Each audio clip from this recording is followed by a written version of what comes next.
Bonjour, bonjour. Bonjour, bonjour, ceux qui me rejoignent. Bonjour, bonjour, bonjour, bonjour. Bonjour, Timouza. Bonjour. Aujourd'hui, on a 2 heures à passer ensemble.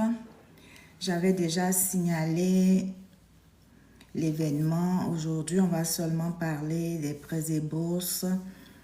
Ceux qui ont des questions, j'avais demandé à ce que ceux qui avaient des questions puissent s'inscrire. Mais aujourd'hui, moi, je vais vous récapituler toute la présentation que j'avais faite sur ma page YouTube. Donc, si vous avez regardé les capsules sur YouTube, normalement, vous devrez être en mesure de me suivre aujourd'hui. Aujourd'hui, vous n'allez pas me voir. Je vais juste mettre en arrière-plan la présentation qui va défiler et que je vais commenter par la suite. Donc, je prendrai un moment entre mes explications pour répondre aux questions. Est-ce que, juste me dire, est-ce que vous m'entendez? Est-ce que vous m'entendez? Donc, aujourd'hui, après avoir regardé toutes les capsules, vous avez vu qu'il y avait des conditions pour pouvoir avoir droit à l'aide financière aux études.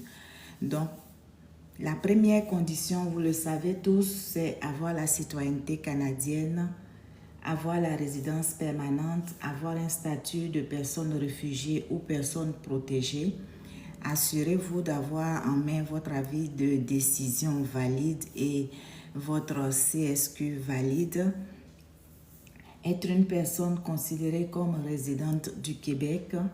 Être inscrit dans un établissement d'enseignement et un programme d'études reconnu.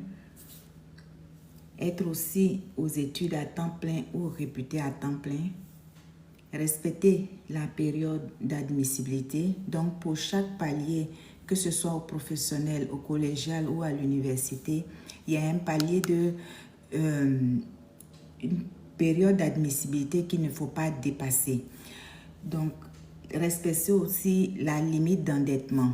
Au professionnel, il y a un certain montant qu'il ne faut pas dépasser. C'est pareil aussi pour le collégial et à l'université. Donc, toutes ces règles-là, toutes ces conditions, si vous êtes sûr que vous les respectez, en ce moment-là, vous allez pouvoir présenter votre demande. Qu'est-ce qu'il vous faut pour pouvoir présenter la demande? La première chose que je vous ai dite, il faut vraiment que vous ayez un code permanent. Lorsque vous vous inscrivez dans un établissement reconnu, vous allez faire la demande de code permanent. C'est l'école qui fait la demande de code permanent. Lorsque vous avez le code permanent, 3 premières lettres de votre nom de famille, la première lettre de votre prénom et 8 chiffres, assurez-vous que les 2 derniers chiffres ne soient pas 99. En ce moment-là, vous allez faire la demande en ligne. Si vous avez un code permanent qui est temporaire, c'est-à-dire un code qui se termine par 99 ou bien qui comporte seulement 6 chiffres, vous avez un code temporaire, vous allez faire votre demande avec le formulaire 1001 que vous allez trouver sur le site du ministère. Je vous ai déjà fait une capsule à cet effet, comment remplir la demande avec le formulaire 1001, mais on va revenir là-dessus aujourd'hui parce que depuis le 12 mai, la demande 2025-2026 est déjà disponible.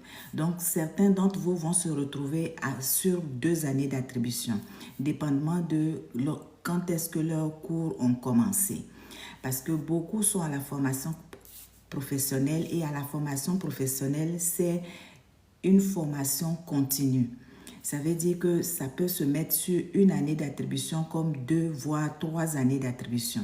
Donc, il faut savoir faire les demandes en conséquence.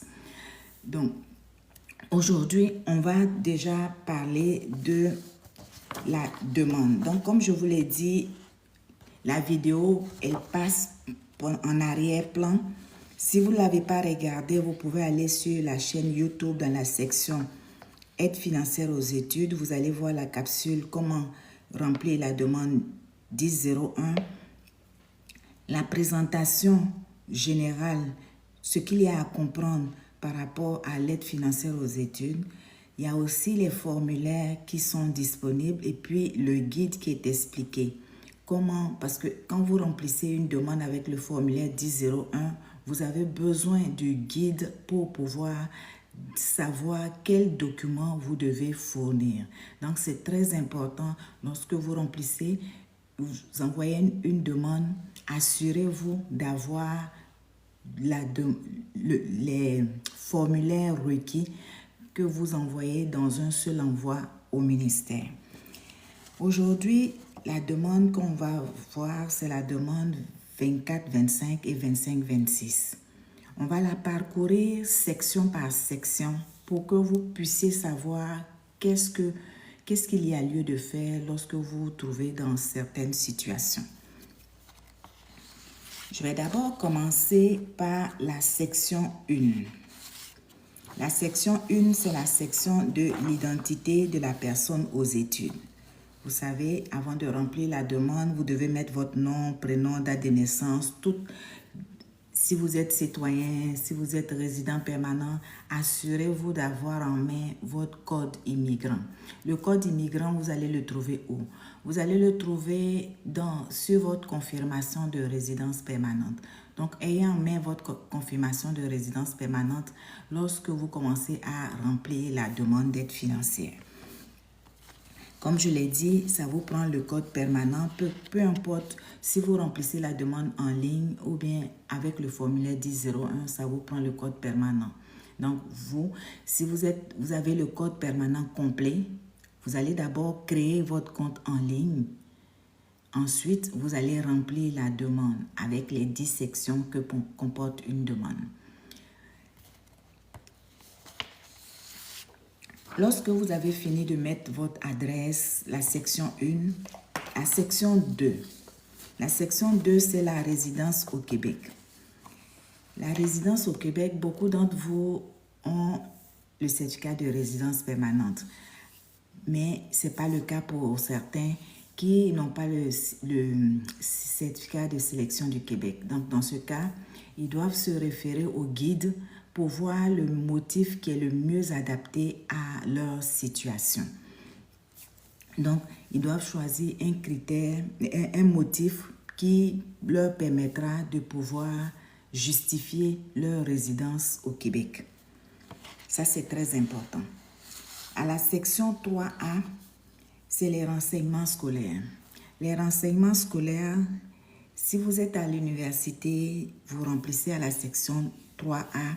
Si vous êtes à la formation continue, une partie du collégial et puis à la formation professionnelle, vous remplissez à la section 3B. C'est très important, 3A pour l'université et puis une partie du collégial et 3B, une partie du collégial et puis la formation professionnelle. Lorsque vous remplissez la demande en ligne, c'est très important de retenir que vous devez remplir à la section C les renseignements si vous êtes à la formation professionnelle. C'est important parce que très souvent, beaucoup se trompent à cette étape-là. Ils remplissent les informations à la section A ou B, pourtant ils sont à la formation professionnelle. Donc, quand vous remplissez la demande en ligne, mettez les informations scolaires, si vous êtes à la formation professionnelle, au 3C.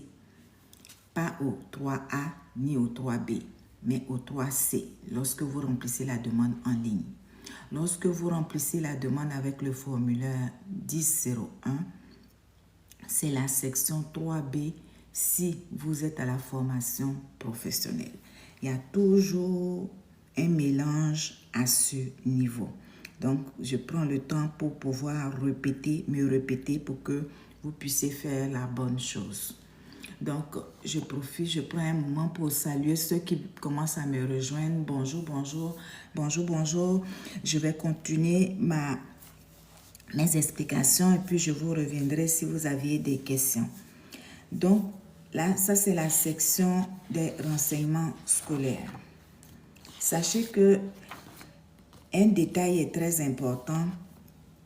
Lorsque vous faites une demande, je prends un exemple, vous avez commencé votre formation au mois de mars 2025 et votre formation se termine en octobre 2025.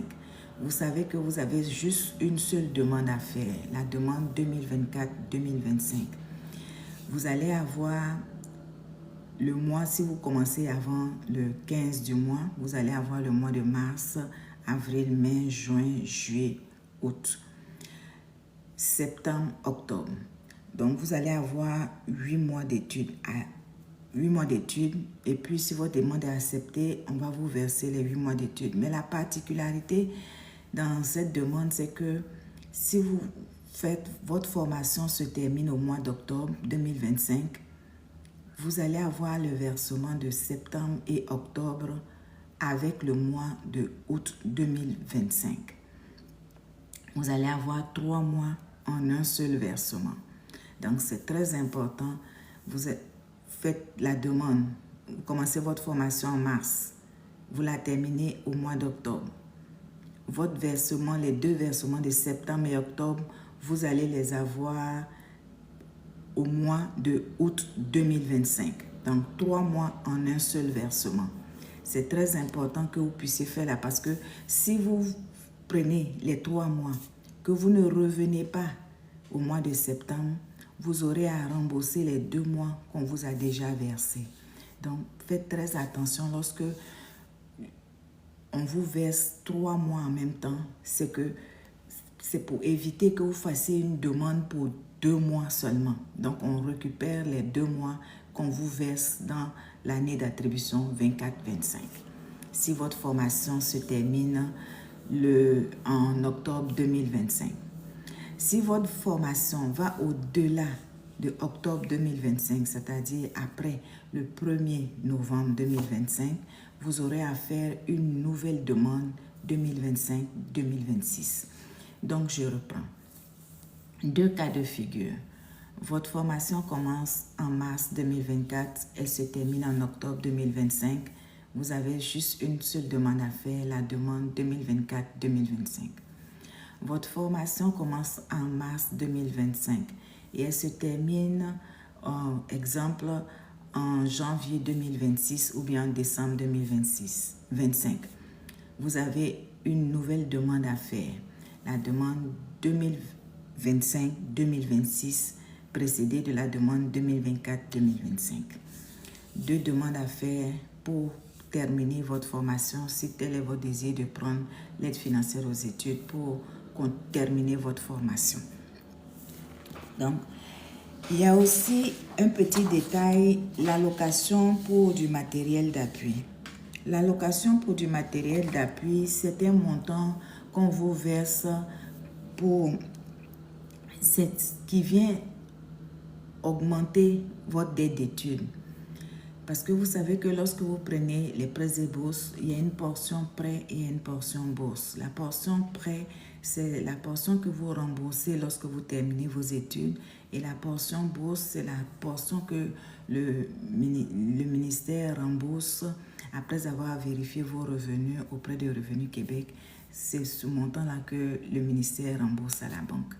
Donc, si vous prenez le montant de 500 $ de l'allocation pour du matériel d'appui, il vient augmenter la portion prêt de votre dette d'études. Alors, si vous n'êtes pas certain lorsque vous remplissez votre demande, abstenez-vous, mettez non. Quand vous allez réfléchir, si vous en avez vraiment besoin, vous ferez une déclaration de changement pour venir demander ce montant-là. Mais lorsque vous allez le demander, vous ne pouvez plus l'annuler. Donc, c'est très important que vous puissiez bien réfléchir avant de demander ce montant de 500 $. La section 4, c'est la situation de la personne aux études. Donc, la situation de la personne aux études, c'est que on vous demande si vous êtes célibataire, si vous êtes marié, si vous êtes séparé, si vous êtes unis civilement. Donc, c'est toutes ces situations-là. Dépendamment des situations que vous allez mettre, vous allez avoir à justifier le motif que vous mettez. Donc, à l'aide financière, il y a 3 catégories d'étudiants qu'on rencontre. Il y a des étudiants avec la contribution des parents. C'est-à-dire, c'est des étudiants qui sont sans critères d'autonomie. Il y a des étudiants avec la contribution de la conjointe ou du conjoint. Et il y a des étudiants qui sont sans critères, sans contribution des parents, ni l'un ni l'autre. Donc, il y a vraiment ces trois catégories d'étudiants qu'on rencontre à l'aide financière aux études. Donc, si vous êtes avec la contribution des parents, vos parents devront déclarer leurs revenus gagnés l'année précédente. Je prends l'exemple. On va prendre maintenant que la demande 25-26 est sortie. Si vous devez remplir une demande 2025-2026, si vous êtes sur la contribution des parents, vos parents vont déclarer leurs revenus gagnés en 2024. Vous, dans votre demande, vous allez déclarer vos revenus que vous estimez gagner entre le 1er janvier 2025 et le 31 décembre 2025. Donc, c'est toujours une année en arrière que la personne qui contribue à vos études doit déclarer ses revenus. Donc, je reprends. Si vous êtes avec la contribution des parents, si vous faites une demande 2025-2026, les parents devront déclarer leurs revenus gagnés en 2024. Si c'est une demande 2024-2025 que vous faites, vos parents devront déclarer les revenus gagnés en 2023. Donc, c'est toujours une année en arrière. Je vais donner une petite précision par rapport à l'état matrimonial pour la personne aux études. Donc, la personne conjointe. Donc, la personne conjointe qui vit maritalement avec une autre personne de sexe opposé sans être mariée ou unie civilement et qui habite avec au moins un enfant. Ça, c'est ce qu'on appelle la personne conjointe. Lorsqu'il y a un enfant au milieu, la personne est considérée comme personne conjointe. Donc, même s'il n'est pas marié, au moins, s'il y a un enfant au milieu, on peut considérer cette personne-là comme personne conjointe avec une personne de sexe opposé ou du même sexe. Mais si la personne n'est pas mariée, qu'il n'y a aucun enfant qui les relie, c'est très important de mettre comme statut comme personne aux études célibataire. Parce que pour qu'il y ait personne conjointe, ça prend vraiment un enfant au milieu. Je pense que j'ai déjà fait une vidéo à cet effet puisque vous pouvez regarder dans les vidéos qui sont déjà disponibles sur ma page pour déterminer un peu, clarifier un peu ce petit problème. Enfin, je ne peux pas appeler ça problème, c'est des erreurs que très souvent les gens font entre personnes conjointes et puis célibataires. Donc, s'il n'y a pas un enfant, c'est très important. Si vous n'avez jamais été marié ou uni civilement, votre statut demeure célibataire. Donc, la personne séparée aussi, la personne séparée, elle est toujours mariée. Une personne séparée de fait, elle est toujours mariée. Mais si elle n'a pas de document du tribunal, il y a aussi des documents à fournir pour justifier son statut de séparé de fait. Donc, tous ces détails-là, je vais vous en parler un peu plus tard dans la rencontre. Donc, là, on a passé le cap de autonomie en fonction de la situation familiale. Donc, vous pouvez être chef de famille monoparentale, personne conjointe avec au moins un enfant à charge. Vous pouvez être aussi personne conjointe, c'est ça, avec un enfant à charge. Ça, c'est aussi des critères d'autonomie. Comme je vous le dis, c'est très important. Si vous ne voulez pas avoir la contribution des parents, il faut que vous ayez un critère d'autonomie. Soit vous êtes marié, soit vous êtes conjoint de fait avec un enfant, soit vos deux parents sont décédés, soit vous êtes enceinte de 20 semaines, ou bien vous étiez aux études pendant au moins... Vous êtes autonomie en fonction des 24 mois passés sur le marché du travail. Ça aussi, c'est un critère d'autonomie qui peut faire en sorte qu'on n'aille pas demander la contribution des parents. Si vous êtes, par exemple, vous êtes resté sans être aux études pendant une longue période d'années, pendant au moins 7 ans, si vous avez cessé d'étudier à temps plein pendant au moins 7 ans, ça aussi c'est un critère d'autonomie qui fait en sorte que on ne peut pas aller prendre la contribution des parents. Donc tout ça, c'est vraiment à vous de voir. Lorsque vous remplissez la demande, assurez-vous de bien regarder le critère qui va le mieux à votre situation. Il ne suffit pas de donner seulement le critère, mais il faut que vous le justifiez. Parce que si vous ne le justifiez pas, votre demande va rester vraiment suspendue et vous ne pourrez pas avoir ce que vous demandez. Donc, ici, on a terminé avec le critère en fonction du temps passé sur le marché du travail.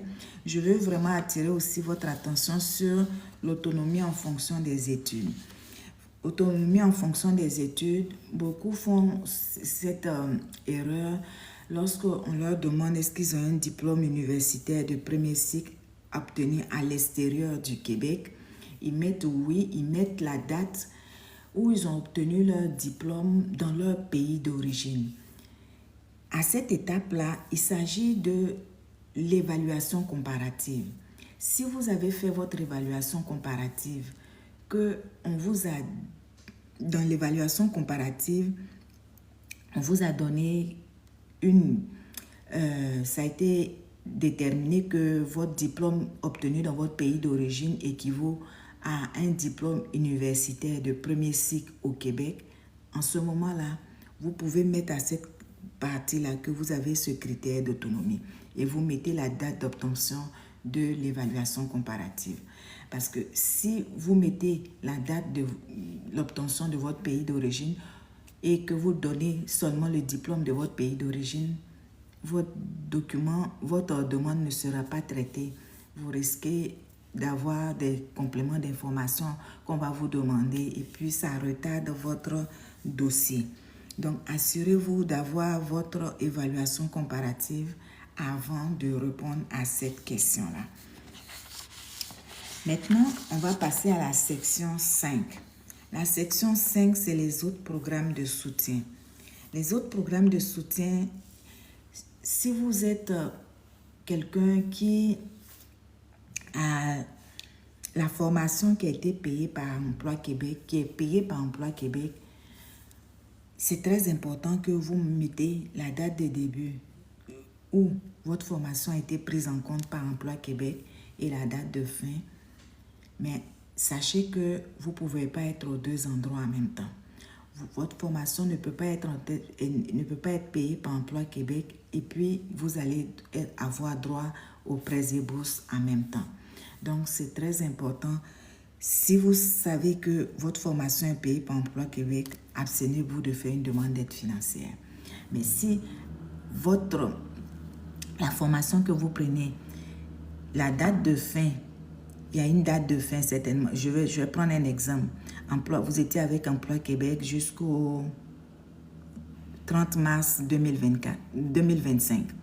Et vous prenez une autre formation à partir de mai 2025. Mais Emploi Québec n'assure plus cette formation. À ce moment-là, vous mettez les dates, mais après vérification, ils sauront que à partir du mois de mai, vous n'êtes plus couvert par Emploi Québec. Donc, le traitement de votre dossier va se faire selon la date de fin de votre couverture avec Emploi Québec. Donc, c'est très important que vous mettez les bonnes dates. Si vous êtes couvert par un autre programme de Service Québec. La section 6, ressources financières. Ça, c'est la section où vous devez déclarer vos revenus d'emploi gagnés.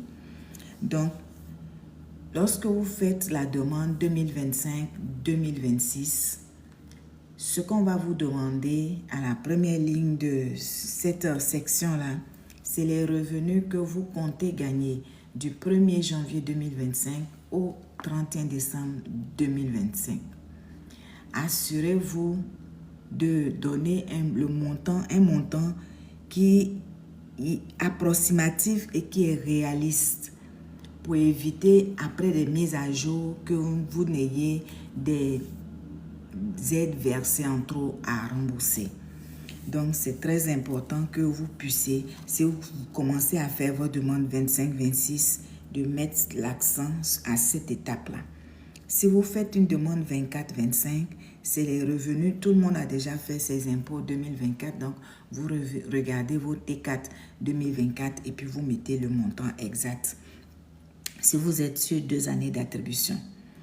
Donc, parce que si vous déclarez bien vos revenus, c'est vraiment, vous n'aurez pas de trop perçu à rembourser et puis vous n'aurez pas d'ajustement au cours de votre formation. C'est très important aussi dans la rubrique ressources financières de faire attention à chaque détail. Si vous voyez que vous avez des questionnements, vous vous référez toujours au guide. Pour ceux qui remplissent la demande en ligne, vous avez le point d'interrogation à côté de chaque rubrique.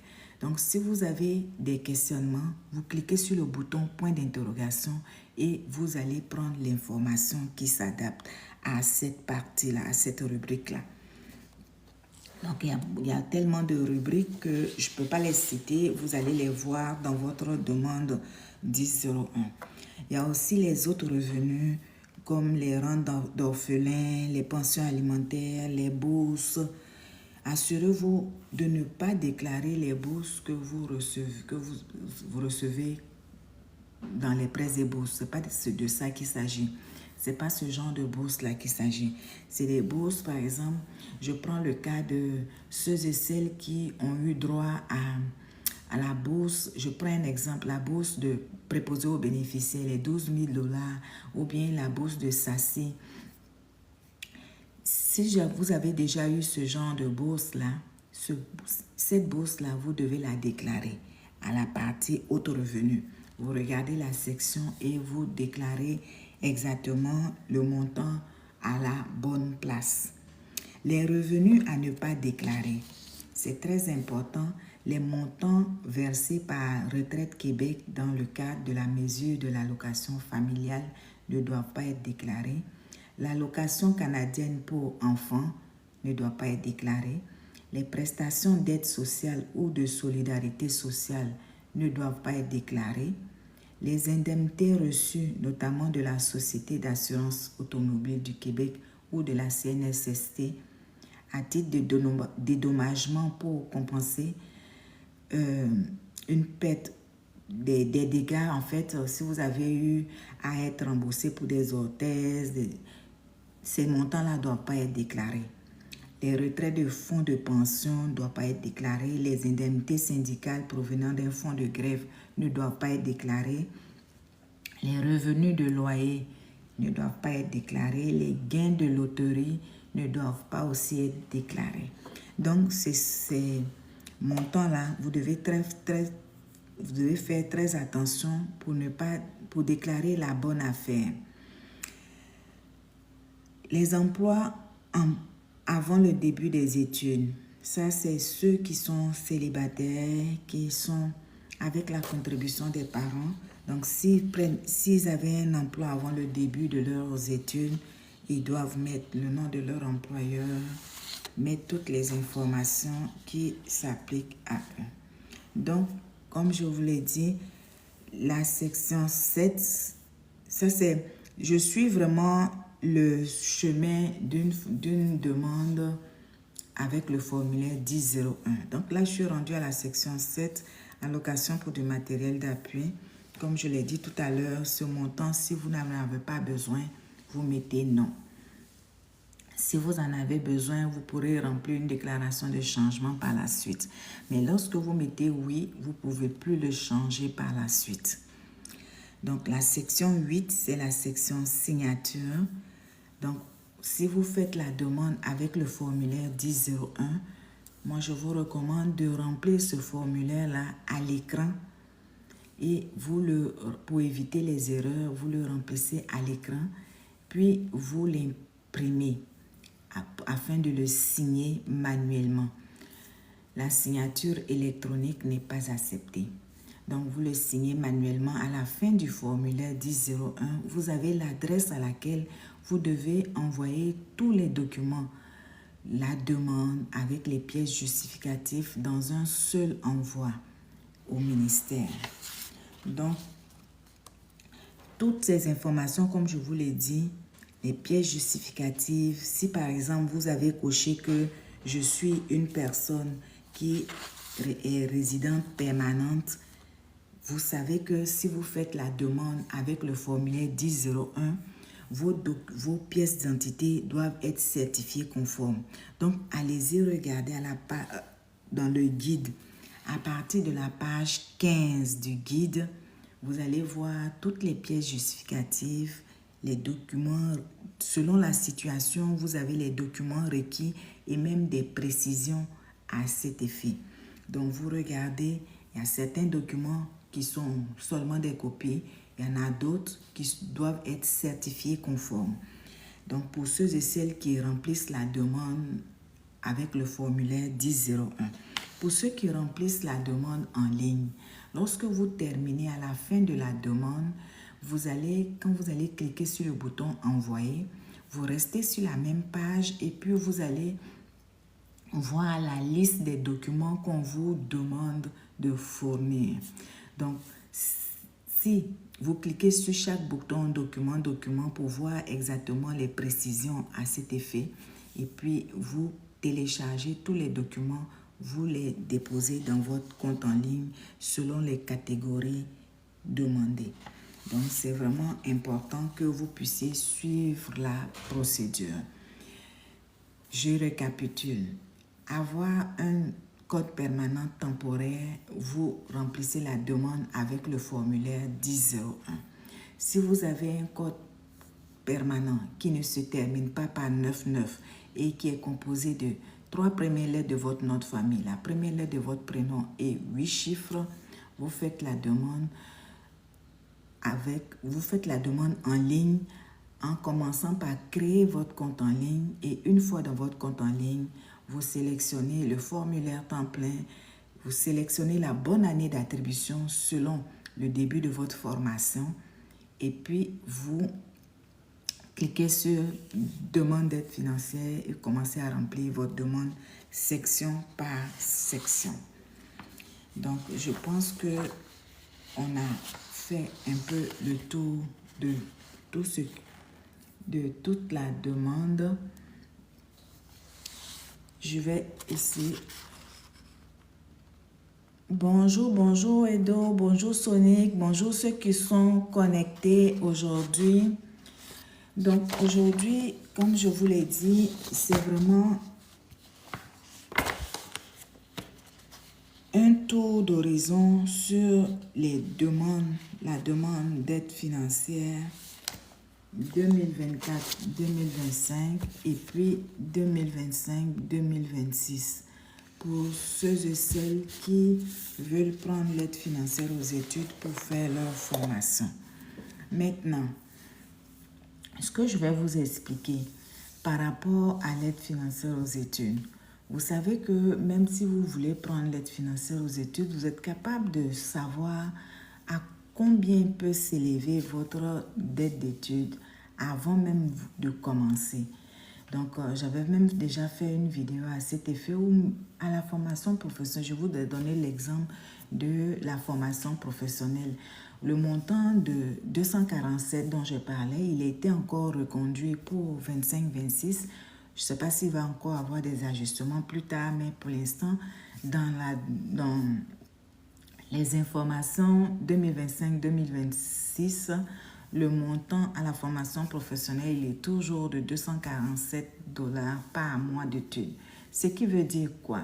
Ce qui veut dire que lorsque vous prenez une formation, vous savez que votre formation, je prends un exemple, commence le 30 septembre 2025 et votre formation va durer au moins 6 mois.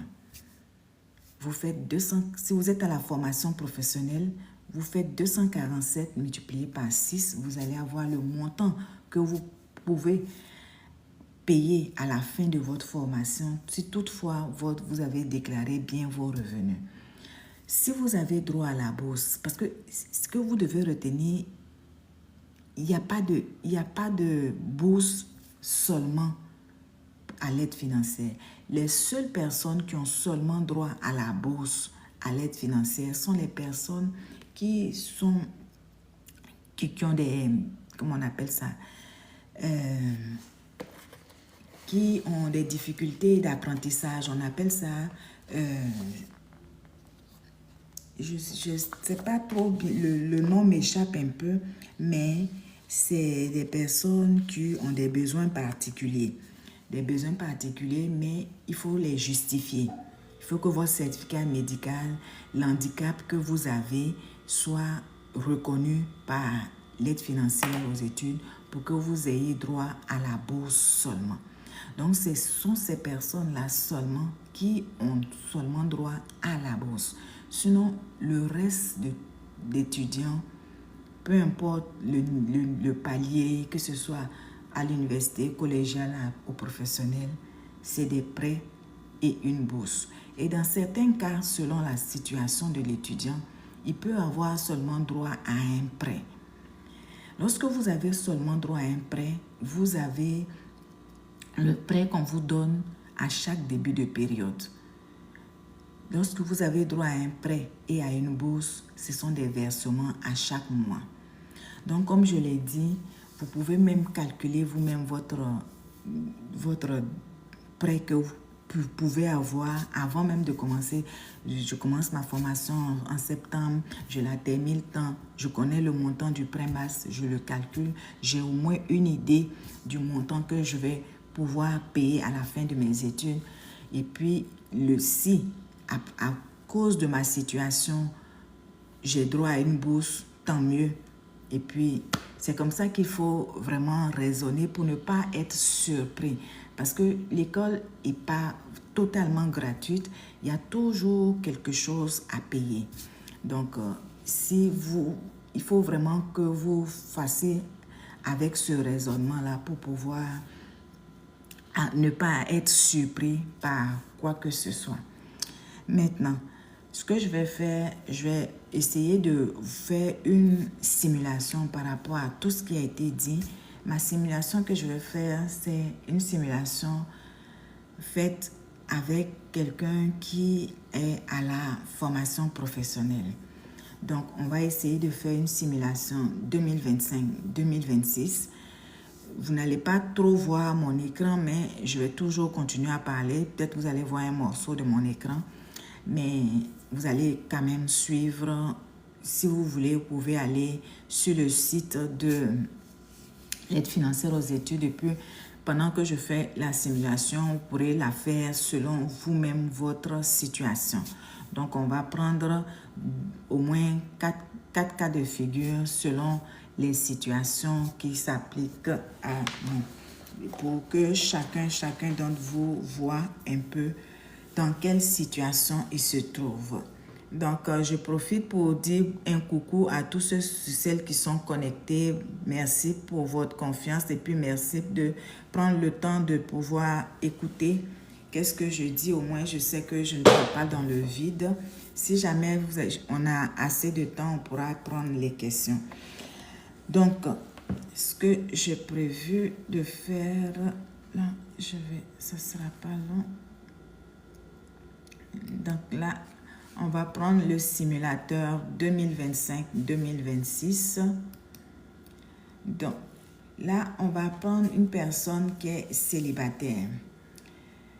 La personne qui est célibataire, on va lui donner une date de naissance fictive.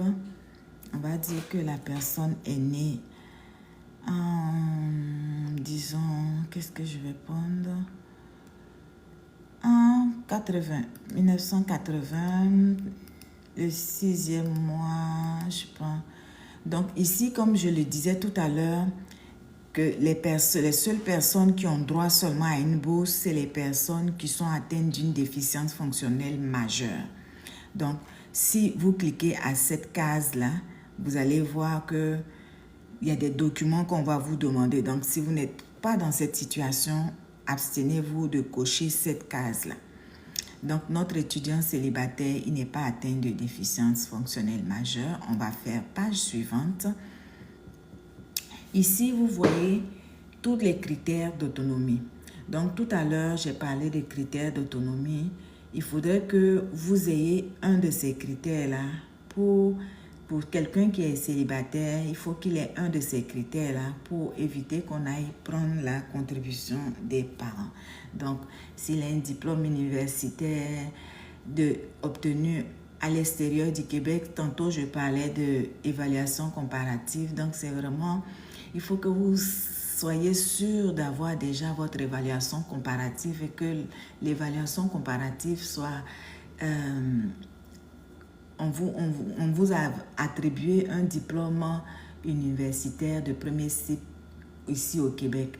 Donc, votre diplôme de votre pays d'origine correspond à un diplôme de premier cycle universitaire du Québec. En ce moment-là, vous cochez cette case-là et puis vous pourrez avancer. Donc, si vous avez pendant 24 mois sans être en même temps aux études à temps plein, vous pouvez cocher, mais ça, c'est des choses, assurez-vous d'avoir les justificatifs parce que chaque case que vous cochez dans une demande a droit à une explication. Donc, c'est vraiment à vous de savoir qu'est-ce que vous allez cocher. J'ai cessé d'étudier à temps plein. Donc, pour notre cas ici, je vais essayer de mettre... Je suis chef de famille monoparentale et j'habite au moins avec un enfant, le mien ou celui de mon conjoint. Donc, on va faire page suivante. Ici, notre étudiant, on fait une demande, une simulation 25-26. Donc, en l'hiver 2025, n'était pas aux études. En été 2025, n'était pas aux études. Donc, pour notre étudiant, sa formation va débuter au mois de septembre. Donc, ici, ni aux études, ni aux études. Et puis, on va faire page suivante. Donc, ici, on va mettre, par exemple, avez-vous reçu de l'aide financière dans le cadre du programme de l'aide financière pour 24-25? On va mettre non. On pourrait mettre oui, ça dépend, mais on va voir ça dans un autre cas. Donc, on fait page suivante. Ici, la formation régulière. La formation régulière, c'est seulement ceux qui sont à l'université et puis une partie du collégial. Nous, dans notre exemple, notre étudiant est à la formation professionnelle. Donc, on va mettre formation continue. Donc, sa formation commence en septembre 2025. On va mettre le 1er septembre, non, on va mettre le 5 septembre, exemple. Et puis, sa formation, on va lui donner le maximum. Sa formation fait 12 mois, donc jusqu'au 31 août 2026. Donc, vous voyez bien l'encadré ici qui dit « Votre premier mois d'études ne sera pas compté si vous commencez après le 15 du mois. » Donc, nous, notre étudiant, sa formation commence le 5. Si sa formation avait commencé le 20 septembre, lorsque son dossier allait être calculé, il n'allait pas avoir droit au mois de septembre. Son premier mois allait être le mois d'octobre. Donc ici, nous, l'étudiant, il commence le 5 septembre. Donc si son dossier est accepté, il aura, ses versements vont commencer à partir de septembre, octobre et ainsi de suite. Donc ici, on va faire page suivante. Les droits de scolarité, on va mettre 225. Il n'y a pas de frais de transport. Donc, page suivante. Donc, ici, du 1er janvier 2025 au 31 décembre 2025, on demande combien il a gagné. Donc, on va faire une estimation la plus juste possible pour notre étudiant qui est chef de famille monoparentale. On va dire que notre étudiant a gagné $5 000. Donc, on va mettre 0 pour les cases qui ne s'appliquent pas à notre étudiant. On va mettre 0. On va mettre 0. Et puis, on va faire page suivante. Donc, notre étudiant a eu son premier enfant en 2014. Je mets des dates fictives. Donc, ici, donc on va lui donner 2 enfants. Notre étudiant a 2 enfants. Donc, après 2014, notre étudiant a eu un autre enfant en 2021.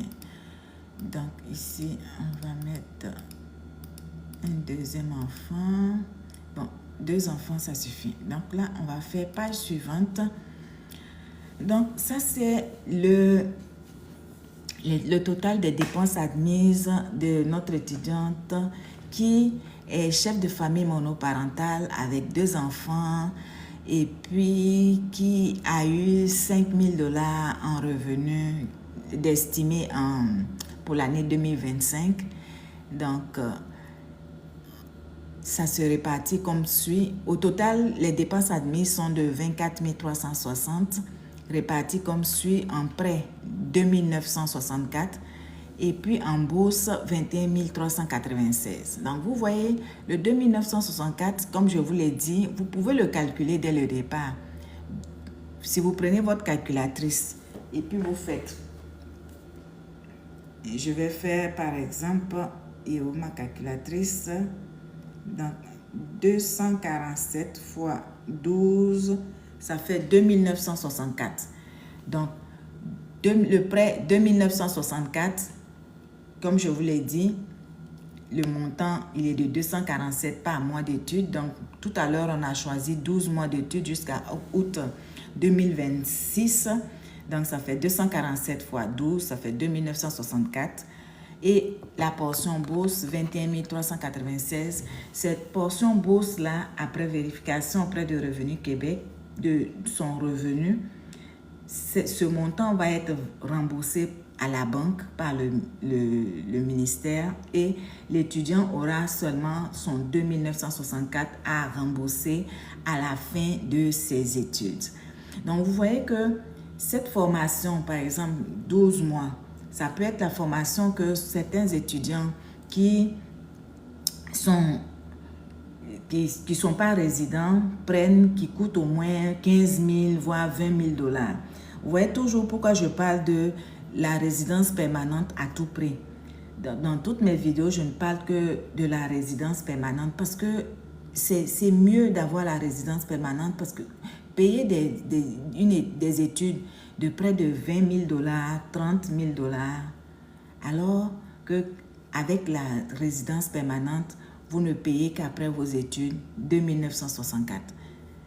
Vous voyez comment tout est avantageux et puis de surcroît, vous aurez, si votre dossier est correct, vous aurez 21 396 en bourse, répartis comme suit. Donc, si on fait le détail, vous voyez, le premier mois d'études, puisque notre étudiant a commencé le 5 septembre.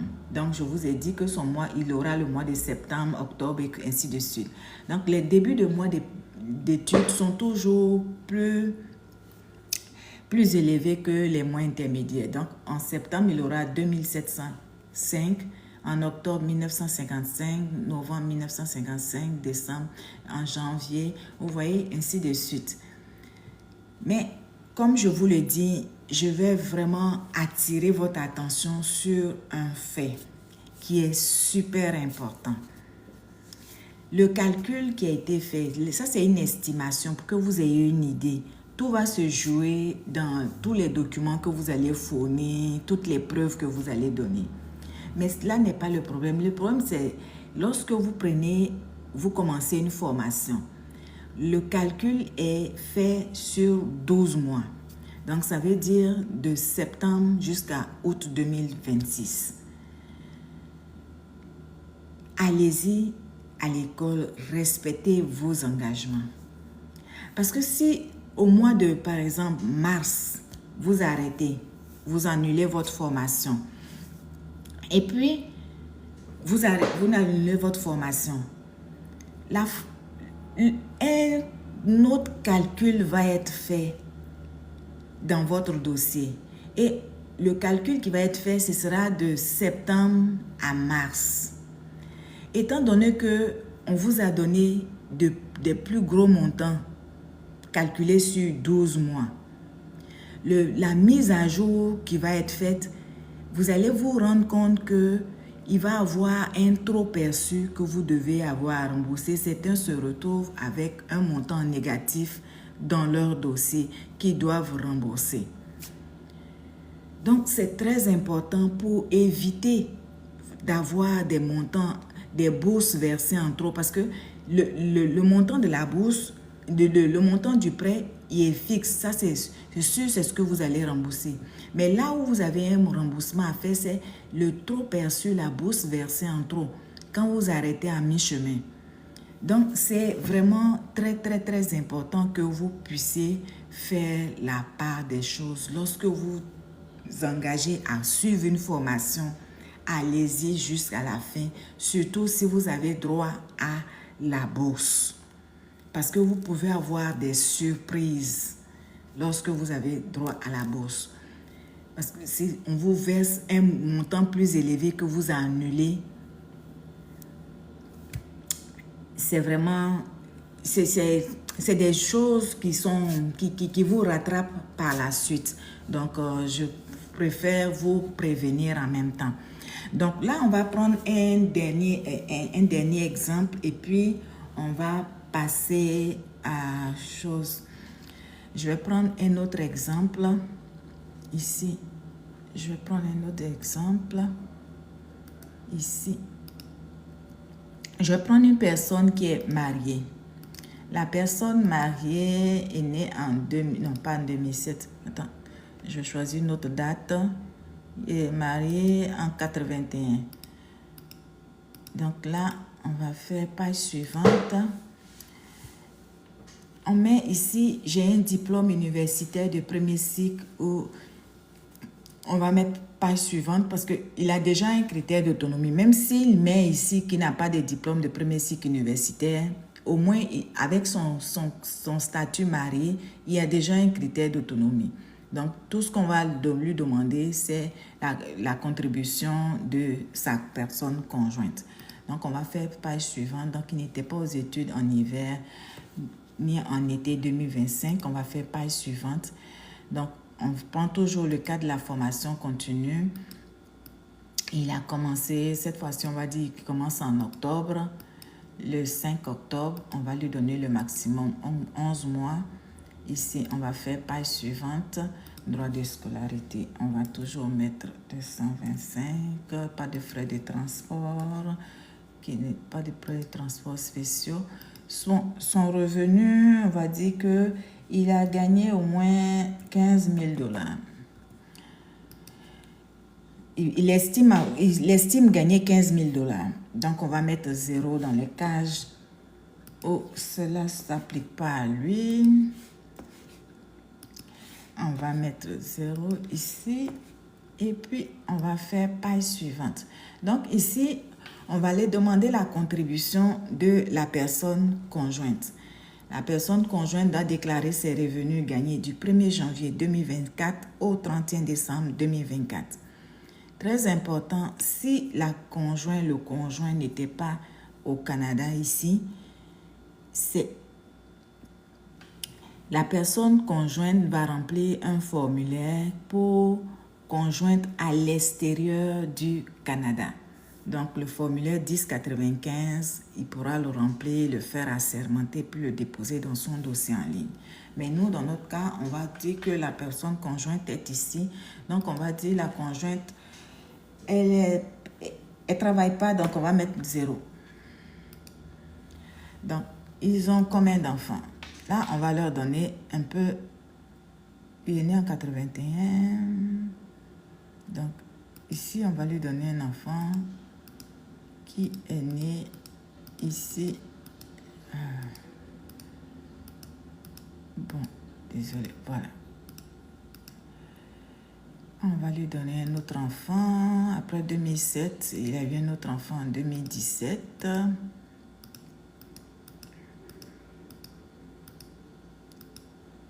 Bon. Pourquoi ça marche pas? Bon. Voilà.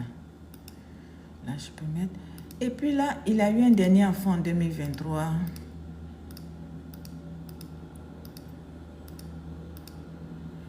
Bon, 3 enfants, ça suffit. Bon, on fait page suivante. Donc, notre étudiant, pour ses 11 mois d'études, il va avoir un prêt à rembourser après, à la fin de ses études de 2717 et une bourse de 20 755. Donc, ici, le détail, ça, en septembre, il n'aura rien puisqu'il a commencé sa formation en octobre. Donc, de octobre jusqu'au mois d'août, il aura ses versements qu'on va lui donner. Donc, ça, c'est vraiment une estimation que... C'est une estimation une simulation pour vous donner une idée. Tout à l'heure, on a pris le cas d'un célibataire. Là, on a pris le cas d'une personne mariée avec 2 enfants, avec la contribution de la conjointe qui avait $0. Donc, c'est vraiment des simulations pour vous donner une idée de comment ça fonctionne et tout le reste. Le dernier cas, on va faire un dernier cas. Une simulation on a pris célibataire, personne mariée. Bon, on va prendre une personne célibataire. Attendez, ça sera pas long. Je pense que...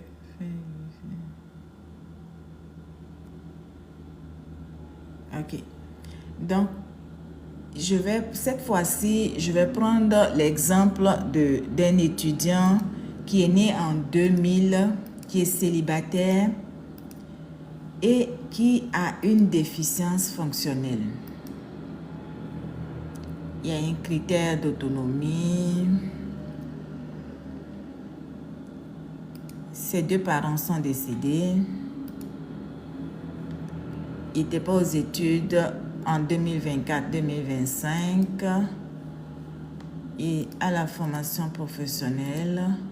Il a commencé en septembre, il termine en août.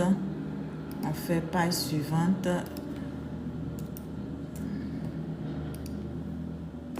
Donc là, bon, ses revenus, il n'a pas beaucoup travaillé. Il pense qu'il est à temps plein, il n'a pas beaucoup travaillé, il estime gagner $2000 toute l'année 2025. Donc, on a mis $2000. Donc, ici,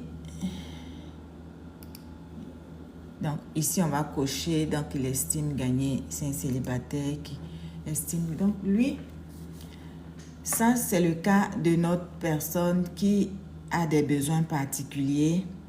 En prêt, il a $0 à rembourser à la fin de ses études. Sa bourse s'élève à 17 076. Donc, le détail de sa bourse, en septembre, il va recevoir 2098, octobre 1348, ainsi de suite jusqu'au mois de août 2026. Donc, comme je vous l'ai dit, c'est la personne qui a des besoins particuliers justifiés dans le critère, comment on appelle ça, dont la déficience est reconnue par l'aide financière à son montant qu'il n'a pas à rembourser. Il a seulement droit à une bourse tout au long de sa formation. Donc, il a 0 prêt à rembourser à la fin de ses études. Il aura seulement une portion bourse qu'on va lui donner par dépôt direct à chaque mois pour finaliser toutes ses études. Donc, je pense que j'ai un peu fait le tour. Je vais essayer. Je vais prendre une petite pause. Et puis, je vais continuer dans les explications. Ça ne sera pas long. Je vous reviens dans 30 secondes.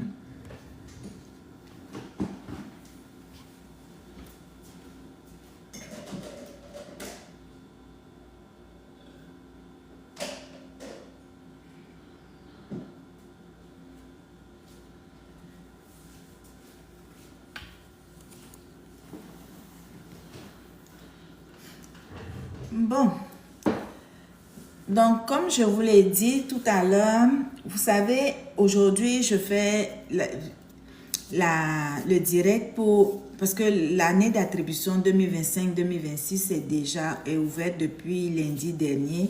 Donc, c'est pour juste vous expliquer par rapport à la différence que vous devez faire si vous êtes sur 2 années d'attribution, dépendamment du début de votre formation.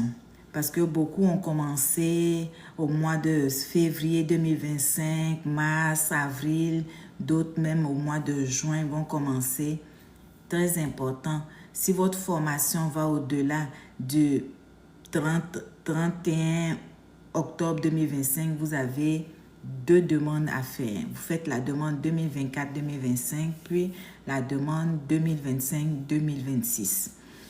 Je vais récapituler tout ce que j'ai pu dire. Donc, là, les conditions d'admissibilité, si vous les respectez, je vous l'ai déjà dit, je vous ai dit qu'il y avait des capsules à cet effet sur ma chaîne YouTube. Vous pouvez aller les visualiser. Il y a une présentation pour vous expliquer pour chaque palier d'enseignement quelle est la période d'admissibilité, quelle est la limite d'endettement.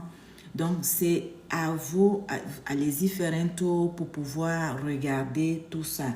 Donc, si vous êtes citoyen canadien, résident permanent, si vous avez un statut de personne réfugiée, personne protégée, que vous êtes considéré comme résident du Québec, vous êtes inscrit dans un établissement reconnu par le ministère de l'Éducation, vous êtes inscrit à temps plein dans un établissement reconnu, si vous respectez votre période d'admissibilité, si vous respectez votre limite d'endettement, si vous êtes dans toutes ces conditions-là, vous présentez une demande si vous avez la formation qui commence bientôt. Comment ça fonctionne? Vous faites la demande. Si vous avez le code permanent complet, c'est-à-dire les 3 premières lettres de votre nom de famille, la première lettre de votre prénom et 8 chiffres, assurez-vous que les 2 derniers chiffres ne soient pas 99. En ce moment, vous créez votre compte en ligne et vous présentez votre demande.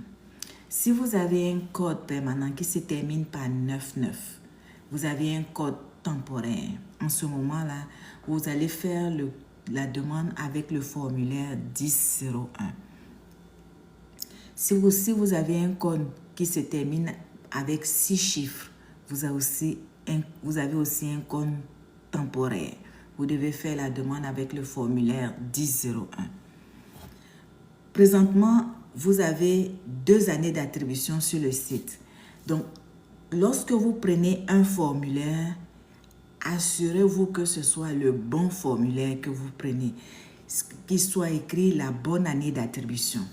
Parce que si vous devez faire une demande 25-26, que vous allez chercher le formulaire 24-25, vous allez vous attendre à une réponse qui ne va jamais venir. Parce que vous avez pris une demande, un formulaire qui n'était pas adapté. Donc, assurez-vous de prendre vraiment le bon formulaire. Vous faites la demande. Vous donnez toutes les pièces requises. Si toutes les pièces ont été reçues, le délai de traitement est de 40 jours ouvrables. Sachez que lorsque vous faites la demande, si vous n'avez pas les pièces certains documents, vous avez 45 jours pour déposer toutes les pièces, soit en ligne ou bien les fournir par la poste. Une fois tous les documents reçus, 40 jours ouvrables pour déposer, pour vous donner une réponse. Une fois la réponse reçue, vous allez avoir un calcul dans votre dossier en ligne. Vous allez vérifier ce calcul-là. Et puis, le traitement va se poursuivre. Vous savez que ce que j'ai oublié de vous dire, c'est que ce soit à l'université, que ce soit au collégial, que ce soit au professionnel, l'aide financière a toujours un bureau d'aide financière dans chaque palier, chaque ordre d'enseignement. Donc, souvent, dans votre dossier en ligne, on va vous demander, allez-y demander à votre bureau d'aide financière aux études de confirmer vos renseignements. Donc, quand vous êtes dans un établissement, que vous avez l'intention de prendre l'aide financière aux études, il faut toujours demander soit le courriel de votre bureau d'aide financière aux études ou bien le numéro de téléphone, dépendamment de comment il fonctionne, soit par courriel ou bien par téléphone. Donc, vous avez toutes ces informations-là que vous allez pouvoir prendre. Donc, lorsque votre demande est acceptée, vous allez recevoir un certificat de garantie dans votre compte en ligne, dans la section avis. Si c'est votre première demande, vous allez avoir le certificat de garantie déposé dans votre compte en ligne. Vous allez l'imprimer et vous allez le déposer dans votre banque participante. Donc, assurez-vous que vous avez un compte ouvert dans l'une des banques participantes. Les banques participantes, vous savez qu'il y a le Mouvement des Jardins, là, la Banque nationale,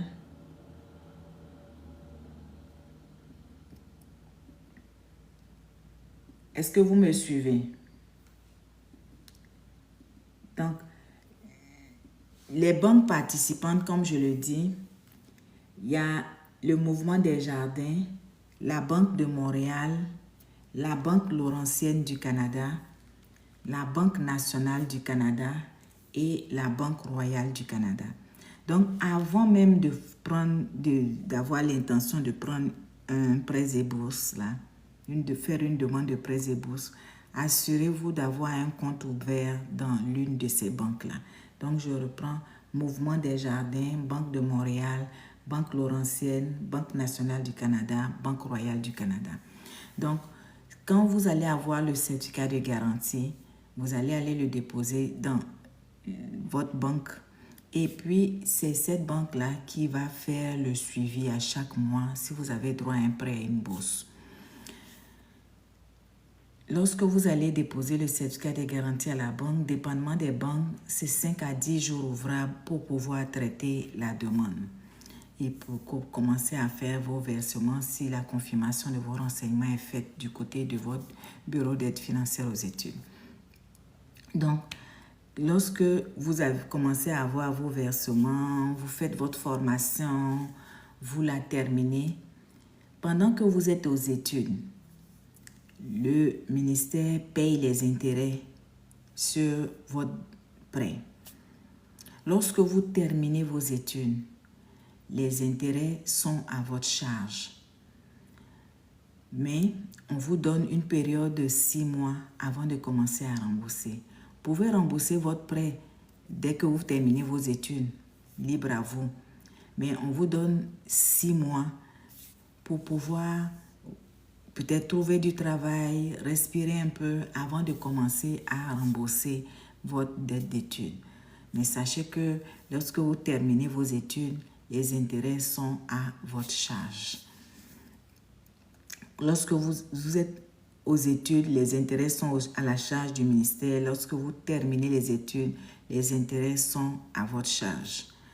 Donc, c'est vraiment à vous de voir si vous avez, avec toutes les explications que j'ai données, tout ce que vous avez entendu aujourd'hui, toutes les capsules qui sont disponibles sur ma chaîne YouTube, si vous avez vraiment envie de prendre l'aide financière aux études pour votre formation qui va commencer ou bien qui a déjà commencé, ça c'est vraiment à vous de le voir. Donc, maintenant que j'ai fait le tour, je vais prendre quelques questions. Je vais prendre quelques questions. Si vous avez des questions, si vous avez des questions, vous pouvez me les poser. Ça va me faire plaisir. Ainsi. Ok, je pense qu'il y a quelqu'un qui veut. Bonjour. Merci, bonjour madame. Bonjour. Ça va bien? Oui, je vais bien, vous? Ça va, merci. Mhm. Tout d'abord, j'apprécie vraiment ce que vous faites, le fait d'expliquer les prêts et bourses, vraiment, ça nous aide beaucoup Je vous en parce prie. que il y a beaucoup de nos frères qui sont là, ils ne savent pas comment gérer tout ça et parfois on ne leur donne pas l'information exacte. Mhm. Bon, pour mon cas, ce que je voudrais savoir, c'est si par exemple, je prends un prêt et bourse, Mhm. après avoir fini ma formation, Mhm. si par exemple on m'a octroyé un prêt de, je veux prendre un exemple, prêt de 1000 $, et dès que je finis ma formation, je rembourse directement ce prêt. Est-ce qu'on va encore me facturer les intérêts? Je sais pas trop. Non, mais si vous avez remboursé, il n'y a aucun problème. Vous voyez Ah, ça avec votre centre de prêt quand vous finissez votre formation. Mais quand vous dites on m'a octroyé, comme je vous l'ai dit tout à l'heure, si vous m'aviez suivi depuis le début, je dis dès le départ, vous pouvez savoir combien vous devez payer même avant même que votre relevé de calcul. Parce que c'est un montant qui va pas se, qui va pas changer. La portion prêt, ça va pas changer parce que c'est un montant fixe multiplié par le nombre de mois que vous êtes aux études. ah, d'accord, je comprends. Parce que il y avait un peu une ambiguïté avec certains de mes amis. Parce que on se disait que peut-être si tu prends un prêt et bourse, comme on dit souvent que tu dois payer après 6 mois, on doit plutôt facturer les intérêts du prêt pendant les 6 mois, peut-être pour que tu puisses verser ça après avoir trouvé quelque chose, un travail ou quoi que ce soit. Donc, c'est un peu ça. Mais j'avoue que je ne vous suis pas. Je dis ceci. Mhm, Par exemple, mhm, tu prends, on t'a octroyé un prêt de 1000 $ et une bourse qui est non remboursable, disons peut-être de 4000 $. mhm, Dès que tu finis tes études, mhm, directement, tu rembourses le prêt. Là, mhm, tu es, je me dis que là, peut-être tu es en accord avec la banque, tu ne dois plus la banque et tout le reste. mhm. Bon, moi maintenant, parce qu'il y a certaines informations que Mais les... quand je vous parle de 6 mois, on appelle ça une période d'exemption. Parce que Ah, ok. le 1000 $ que vous voulez rembourser dès que vous finissez votre formation, tout le monde n'est pas dans ce même cas. C'est pas tout le monde qui a les 1000 $ pour le payer à la fin de sa formation. Vous comprenez? Ah, Donc, je c'est pour comprends. ça on donne une période d'exemption de 6 mois avant de commencer, avant que la banque ne vous donne le relevé de calcul pour dire, voilà, vous devez payer 100 $ par mois chaque mois. Vous Ah, comprenez? ok, je comprends mieux maintenant. On vous donne une période pour souffler. Mais comme je vous Hmm. l'ai dit, de la fin de vos études jusqu'au début lorsque vous allez commencer à payer, les intérêts sont à votre charge. Vous comprenez? D'accord, d'accord. Je Voilà. comprends mieux maintenant, je comprends mieux. Parce que vous savez, les conseillers bancaires ne nous expliquent pas les choses de fond en comble, vu qu'ils Oui, veulent mais ce n'est toujours pas leur vendre. rôle de vous expliquer cela. Ah, Vous avez d'accord. un bureau de l'aide financière aux études dans vos différents établissements, que vous soyez à l'université, au collégial ou à la formation professionnelle. Donc, si vous avez des questions, vous pouvez leur demander ou bien vous pouvez appeler directement le ministère. Mais eux, ce sont des intermédiaires. Eux, c'est comme on te donne un chèque en blanc. On dit, tel étudiant, tu dois lui donner tel montant à chaque fin de mois. C'est pas à eux de vous expliquer quoi que ce soit. D'accord, je comprends mieux maintenant, vraiment. Merci, merci. Je Je pense que là, je suis mieux édifié par rapport à ça. Ok, c'est bon. Il n'y a pas de quoi. Merci bien. Si j'ai une autre question, je vais remonter. D'accord, pas de problème. Merci.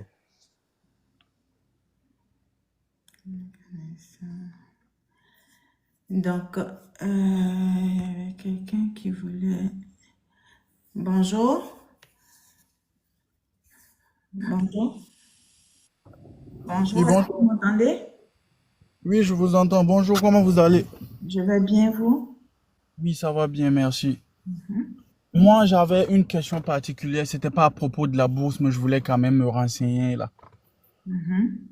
Je suis actuellement en statut de visiteur au Canada. Je voudrais savoir si c'est possible de changer de statut de visiteur en étudiant sans quitter le pays.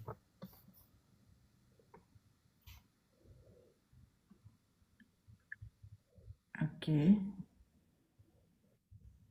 Sinon, je suis déjà au Canada en tant que visiteur. Et là, je veux peut-être m'inscrire pour faire une formation. Et c'est là que je voulais savoir si je pourrais passer de statut visiteur en étudiant sans peut-être faire une sortie tout Je en vous restant au invite Canada. à aller sur, vous savez, toutes les informations, Mhm. vous pouvez les trouver sur le site CIC. Vous tapez CIC, je pense que vous allez, pour éviter que vous puissiez vous tromper, Mhm. vous tapez canada.ca. Tout ce Ok, qu'il y a à voir sur ce site-là, vous allez ok, avoir pas mal d'informations. Si vous ok, voulez sur les informations sur le Québec, vous tapez québec.ca.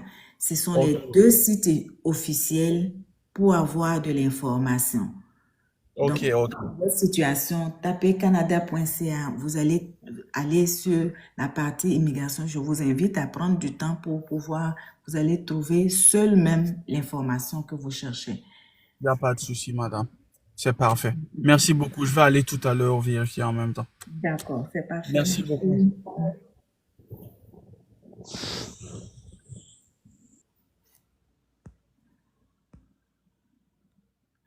Bonjour. Bonjour. Oui, bonjour madame. Bonjour. J'espère que vous allez bien. Je vais bien, vous?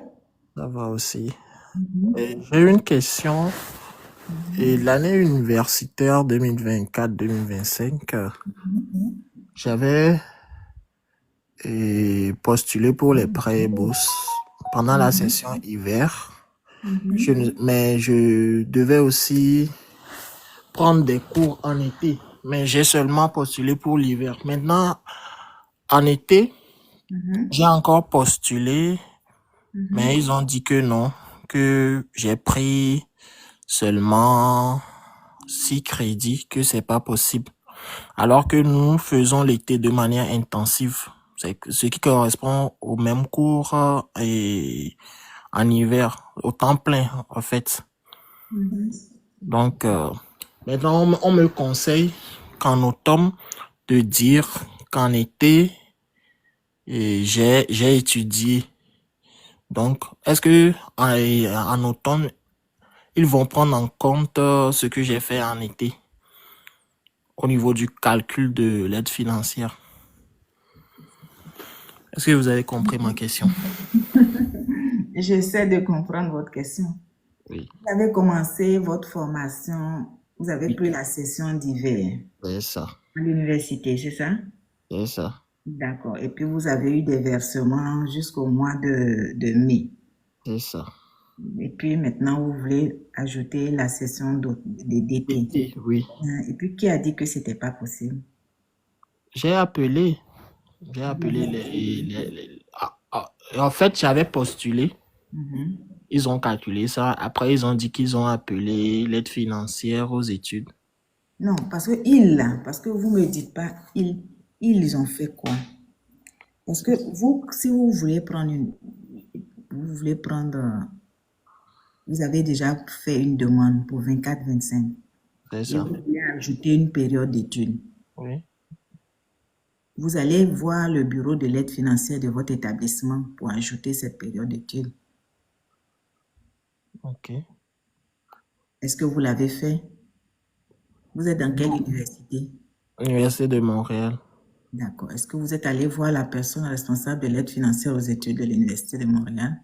Non, j'ai seulement postulé. Vous ne pouvez pas postuler parce que c'est une demande déjà ouverte. Lorsque vous ouvrez déjà une demande, Oui. elle est valide jusqu'au mois d'août. L'année d'attribution, elle commence de septembre d'une année et elle termine en août de l'année suivante. Ok. Donc, à l'intervalle de cette année-là, vous devez, si vous avez des cours à prendre, vous pouvez les prendre. Vous comprenez? C'est un ajout de période d'études. Ce n'est pas Ok. une nouvelle demande que vous devez faire pour 2024. Vous l'avez déjà faite. Elle est ouverte jusqu'en août 2025. Ok. Ok. Ok. Ok. Ok. Parce que je ne sais pas avec qui vous avez parlé, où est-ce que vous avez parlé, vous dites que vous avez Moi, appliqué. Vous ne pouvez pas appliquer. je les ai appelés au téléphone, en fait. Ils ont dit que je ne suis pas à temps plein. C'est ce qu'ils ont dit. Oui, mais si vous n'êtes pas à temps plein, vous faites la demande à temps partiel. Ok. Parce Oui, qu'à temps plein, il faut avoir un minimum de crédit. c'est ça. Vous comprenez? Donc, si vous n'avez pas le minimum requis de crédit, vous faites la demande à temps partiel. Maintenant, au niveau du temps partiel aussi, ils m'ont dit que si je fais la demande à temps partiel en automne, je ne peux plus faire la demande à temps plein. Pourquoi? Je ne sais pas, ils ont dit que c'est ça. J'avoue que il faut vraiment que vous alliez voir la personne responsable de l'aide financière de l'Université de Montréal pour regarder votre dossier. Vous comprenez? Parce que là, vous dites que vous avez appliqué pour 24-25, vous pouvez la faire 2 fois. Vous la faites une fois et puis on ajoute une période d'études. La période d'études, c'est l'été. Vous avez pris l'hiver, donc il faut que vous ajoutez l'été. Ok. Vous comprenez? Vous ajoutez l'été dans un premier temps. Parce que c'est bien beau, vous dites que vous avez appris certainement l'explication que vous avez, parce que tout à l'heure, moi-même, j'ai eu du mal même à vous suivre dès le départ. Donc, certainement, la personne n'a pas bien saisi qu'est-ce que vous voulez lui dire exactement. Donc, moi, je vous invite soit s'il y a un courriel pour le bureau de l'aide financière aux études de l'Université de Montréal, de leur envoyer un courriel. Vous écrivez votre code permanent, tout et tout, pour que la personne puisse regarder. Vous voulez ajouter une nouvelle période d'études, la période d'été, dans votre dossier 24-25. Ok. Est-ce que vous aviez déjà été accepté pour cette période-là? Oui, je continue les études actuellement. Vous avez commencé déjà la période d'été? Oui. C'est ça. Donc, allez-y voir la personne responsable de l'aide financière de l'université pour pouvoir ajouter cette période d'études-là. Vous avez pris combien de crédits? 6 crédits. C'est ça. Parce que pour être à temps plein, le minimum, c'est 12. 12 crédits. Oui. Mais les 6 crédits sont faits de manière intensive parce que... Mais vous pouvez être à temps plein et puis réputé être à temps plein. Selon votre situation, vous pouvez être réputé à temps plein. Je ne sais pas votre situation, mais moi, je vous conseille à aller voir la personne responsable pour pouvoir essayer de regarder dans votre dossier quelle est votre situation, si vous pouvez être à temps partiel et réputé être à temps plein. Ok. Selon votre situation, parce que vous pouvez faire des études à temps partiel, mais on peut vous les reconnaître à temps plein si vous respectez certaines conditions. Ok. D'accord? Oui, d'accord. Je vous invite à aller soit envoyer un courriel, dépendamment de comment il fonctionne, ou bien Il fonctionne par téléphone et par par courrier. téléphone, d'accord. Donc, appelez-les. Appelez-les, puis vous allez essayer de voir si c'est possible que vous soyez admissible aux études à temps partiel, qu'on puisse vous les reconnaître à temps plein selon votre situation, je ne sais pas. Ok. D'accord? Merci beaucoup pour la réponse. Ok, merci.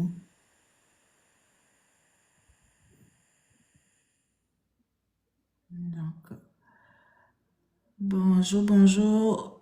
Je pense que je vois même plus tous ceux qui sont connectés.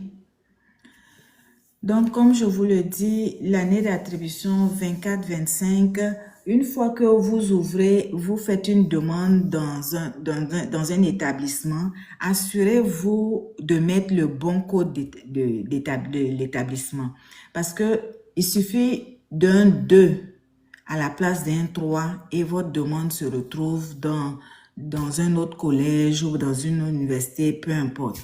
Donc, lorsque vous faites votre demande, quand il s'agit de mettre le code d'établissement, assurez-vous de mettre le bon code d'établissement pour éviter que votre dossier ne soit dans un nuage ou ne se retrouve quelque part d'autre où ça ne devrait pas.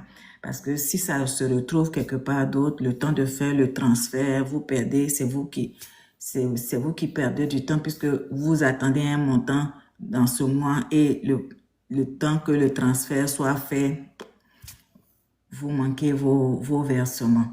Donc, lorsque vous faites une demande, je vais prendre l'exemple pour ceux qui commencent à faire la demande 2025-2026. Vous faites la demande 2026-2025, vous commencez en septembre. Votre formation commence en septembre 2025 et prend fin en janvier 2026.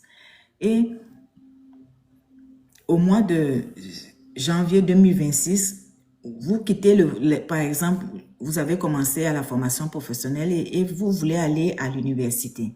Donc, il n'est pas question de faire une autre demande. La même demande, elle est valable jusqu'au mois d'août 2026. Donc, ce que vous devez faire, vous devez contacter le bureau de l'aide financière aux études de là où vous étiez, où vous étiez à la première demande, peut-être si c'était à la formation professionnelle, vous les contactez. Et si vous voulez aller à l'université, vous leur donnez le code d'établissement de l'université, le code du programme de l'université, et puis vous leur donnez le nombre de crédits que vous souhaitez prendre pour que eux ils puissent faire le transfert de votre dossier d'aide financière vers l'université. Et vice-versa. Si vous étiez à l'université que vous voulez venir à la formation professionnelle, vous contactez avec les informations, date de début, date de fin. Vous donnez toutes ces informations-là à votre établissement pour qu'il fasse le transfert vers votre nouvel établissement. Donc, pendant une année d'attribution, vous n'avez pas besoin de faire une deuxième demande. Une seule demande suffit. Vous faites le transfert de votre dossier d'aide financière, c'est tout. Donc, c'est un peu ça que je voulais regarder aujourd'hui avec vous. Et puis, si vous avez des questions par rapport à tout ce qui a été dit, ça me fera plaisir. Il reste seulement 30 minutes. Je pense que pendant ces 30 minutes-là, je pourrais vous parler de quelque chose d'autre. Donc, la formation professionnelle, je vous ai dit qu'il y a une limite qu'il faut respecter. C'est valable pour les autres ordres d'enseignement. Donc, à la formation professionnelle, vous pouvez étudier à hauteur de 22 000 $. À la formation préuniversitaire collégiale, 16 000 $. À la formation collégiale, entre 23 000 et 27 000 $, la formation collégiale technique. À la formation universitaire, le premier cycle, vous pouvez étudier entre 30 000 $ et 36 000 $. À la formation universitaire, deuxième cycle, entre 42 000 et 48 000 $. À la formation universitaire, troisième cycle, 55 000 $. Donc, tous les cycles universitaires hors Québec, mais au Canada, 55 000 $. Maintenant, tous les cycles universitaires à l'extérieur du Canada, 70 000 $. Donc, c'est très important que lorsque vous prenez une formation, que vous alliez vraiment droit au but. Ciblez la bonne formation. Vous savez que je vous ai dit que dans chaque palier, vous avez droit à un montant, à une période que vous ne devez pas dépasser, les mois d'admissibilité. À la formation professionnelle, vous pouvez étudier à hauteur de 22 000 $, comme je l'ai dit, mais les mois d'admissibilité, vous ne pouvez pas dépasser 35 mois. Quand je dis 35 mois, ce n'est pas 35 mois pendant lesquels vous avez droit au prêt à la bourse. Dans les 35 mois, vous avez seulement droit aux 26 premiers mois pour la bourse. Donc, si votre dossier est accepté, vous avez seulement droit à la bourse les 26 premiers mois.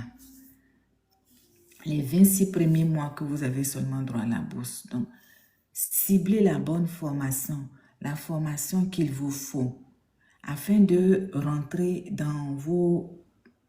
Vraiment de bénéficier des prêts et bourses. C'est important. À la formation collégiale préuniversitaire, vous avez droit à 33 mois. Mais c'est seulement les 24 premiers mois que vous avez droit à la bourse. À la formation collégiale technique, vous avez droit à 42 mois, mais c'est les 39 premiers mois que vous avez seulement droit à la bourse. Mais notez que le maximum de mois qui vous est accordé pour une aide est au total de 63 mois au collégial. Donc, faites vos études en fonction des mois qui peuvent... C'est que arrêtez de sauter de formation en formation. Étudiez bien le marché. Regardez qu'est-ce que vous avez à faire. Si ça ne fonctionne pas, dès les premiers mois, vous quittez. Mais n'attendez pas que vous épuisiez un trop nombre de mois avant de quitter. Si vous voyez que la formation que vous avez prise, ça ne fonctionne pas, ça ne peut pas marcher, vous n'êtes pas à l'aise dedans. Moi, je vous dis toujours, avant toute chose, parlez à un conseiller. Dans chaque établissement, il y a un conseiller. Dans chaque palier, il y a des conseillers en orientation. Essayez de voir si ce que vous prenez, si c'est la bonne chose, si c'est la bonne chose à faire. Donc, c'est vraiment vous qui devez voir. C'est vraiment vous qui devez voir si ce que vous faites et la formation que vous prenez, elle est vraiment d'actualité, si ça va vous mener à quelque chose que vous aimez vraiment. Donc, ici, comme je vous l'ai dit, l'aide est calculée selon vos revenus, vos dépenses admissibles, la situation familiale, votre niveau d'études, les revenus de vos parents, de votre conjoint, ça dépend selon le cas. Mais tout cela est pris en compte. Je vais vous donner pêle-mêle quelques dépenses admises. Donc, les dépenses admises sont reconnues chaque mois à l'étudiant. Donc, je vais vous donner un exemple des principales dépenses admises. Donc, il y a les frais de scolarité, les droits d'inscription, les livres, matériel scolaire, les frais de subsistance, de garde pour enfants, ainsi que les frais pour chef de famille monoparentale. Ce que je vais vous dire, vous n'avez même pas besoin de fournir tous ces montants pour dire mon loyer coûte tel montant, mais non. Il y a déjà des montants préétablis qui sont dans le guide. Vous voyez, vous pouvez aller sur le site de l'aide financière aux études, dans la section formulaire. Vous allez voir une aide à votre portée. Une aide à votre portée, c'est vraiment un document que tout étudiant devrait lire. Peu importe son ordre d'enseignement, universitaire, collégial, professionnel, vous avez tout. Vous avez toutes les informations. Il faut prendre vraiment le temps de le lire. Maintenant, si vous voulez l'information interprétée, parce que souvent, il y a tellement de pages qu'on peut s'y perdre, je comprends. Mais j'ai essayé de résumer un peu pour vous en vous faisant une présentation, en faisant des capsules où je vous ai vraiment donné toutes les explications. Donc, peu importe l'année d'attribution que vous allez faire votre demande, au moins vous avez une idée de base. Il suffit de la téléporter sur l'année d'attribution concernée et puis vous voyez comment ça fonctionne. Une année d'attribution, vous voyez toujours, c'est toujours une année antérieure avec une année une année suivante. Donc, 24, 25, vous donnez les revenus 2024. 25, 26, vous donnez les revenus 2025. 26, 27, ainsi de suite. C'est toujours la première année c'est les revenus de la première année que vous devez donner comme information dans vos revenus. 24, 25, vous donnez les revenus 2024. 25, 26, vous donnez les revenus 2025. Ainsi de suite. Et si vos parents, comment on appelle ça, si vous êtes sur la contribution du conjoint ou bien des parents, les parents donnent toujours l'année précédente. Donc, 24, 25, les parents donnent les revenus 2023. 25, 26, les parents donnent les revenus 2024. Ainsi de suite. Donc, c'est un peu ça. C'est un peu ça. Toutes les formations.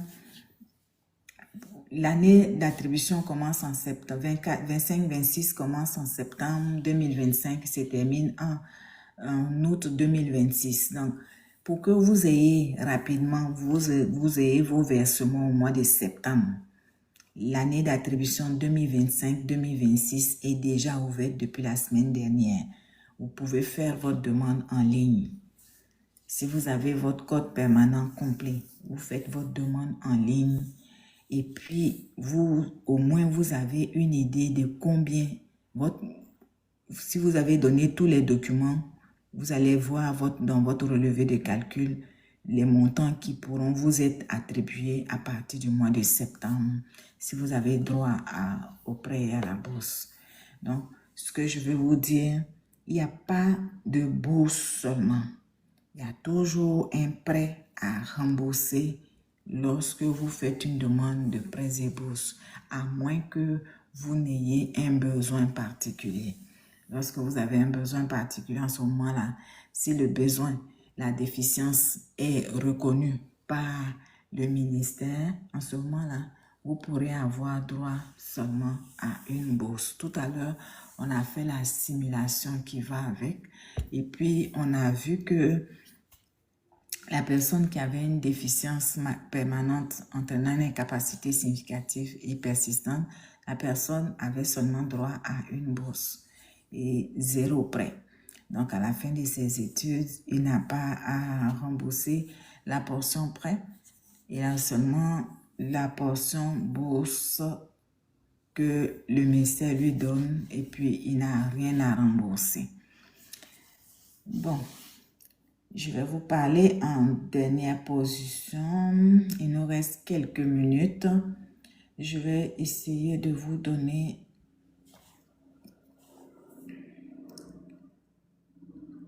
des explications par rapport à le versement de la bourse et puis les relevés d'impôts. Lorsque vous présentez votre demande d'aide financière aux études, si vous êtes admissible à une bourse, elle est automatiquement utilisée pour rembourser la partie de votre prêt. Donc, moi, je vais vous donner un exemple pour qu'on puisse se comprendre. Vous faites la demande et puis vous êtes admissible à une aide totale de 20 000 $. C'est un exemple que je prends. Dans ces 20 000 $, vous avez un prêt de 2 000 et puis vous avez droit à une bourse de 18 000. Quand vous déposez le certificat de garantie à la banque, c'est comme si on donnait à la banque 20 000 $, garde-les, tu vas les donner chaque fin de mois à cet étudiant. Donc, c'est vraiment comme un prêt. Pour l'instant, la conversion de prêt en bourse n'est pas encore faite. Donc, c'est comme 20 000 $ qui sont en attente et la banque vous fait les versements chaque fin de mois, dépendamment de la grille qui a été établie. Donc, lorsque le ministère vérifie vos revenus, ce que vous avez gagné auprès de Revenu Québec, vérifie vos revenus, tout est beau. En ce moment-là, vous avez fini vos études. le ministère rembourse la portion bourse de votre dette d'études. Donc, ça veut dire que le ministère rembourse le 18 000 à la banque.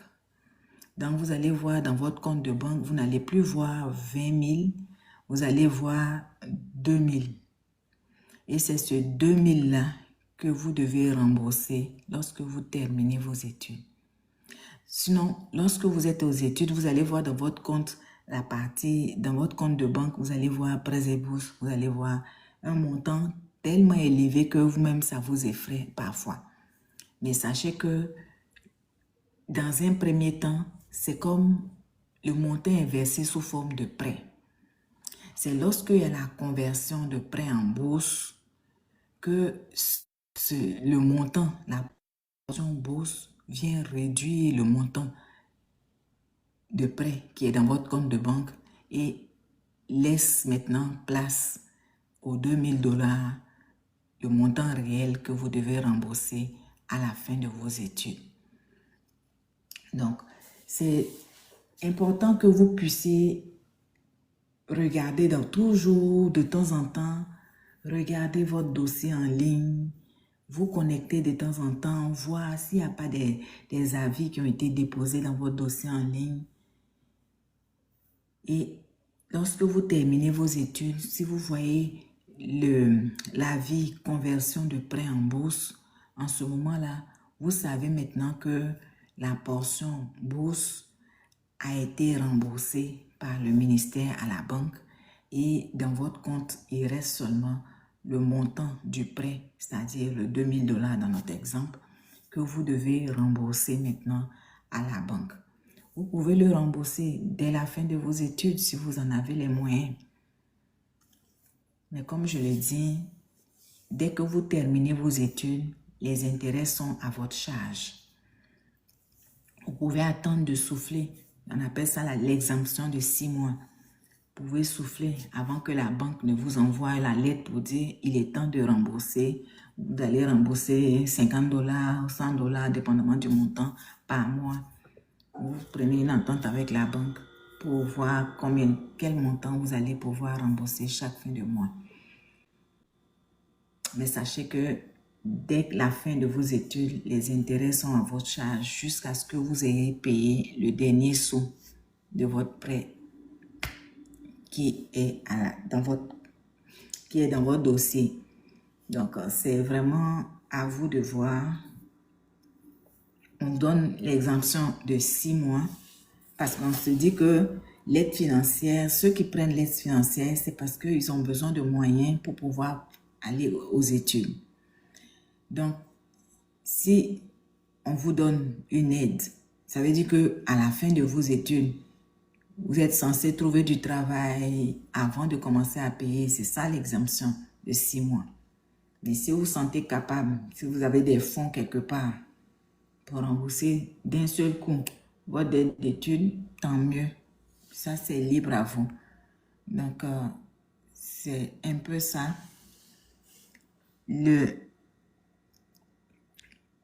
C'est un peu ça l'information que je tenais à vous partager aujourd'hui. Donc, lorsque dans une année d'attribution, vous avez eu droit à dans une année d'attribution, vous avez eu droit, on a transféré un montant de prêt en bourse. Ça veut dire qu'il y a une portion de bourse qui a été payée dans votre dette d'études. Vous recevez un relevé 1 dans votre dossier en ligne. Vous pouvez prendre ce relevé-là lorsque vous faites vos impôts pour pouvoir avoir une réduction. Lorsque vous faites vos impôts, c'est important de regarder toujours dans votre dossier en ligne s'il n'y a pas un relevé 1 qui a été déposé. Le relevé 8, lui, c'est l'école qui vous le donne. Le relevé 8, c'est l'école qui vous le donne. Mais le relevé 1, ça, c'est vraiment dans votre dossier en ligne que vous allez le trouver dans la section relevé d'impôts. Sur ce, je pense que j'ai fait pas mal le tour des informations que j'avais à vous donner par rapport à l'aide financière aux études.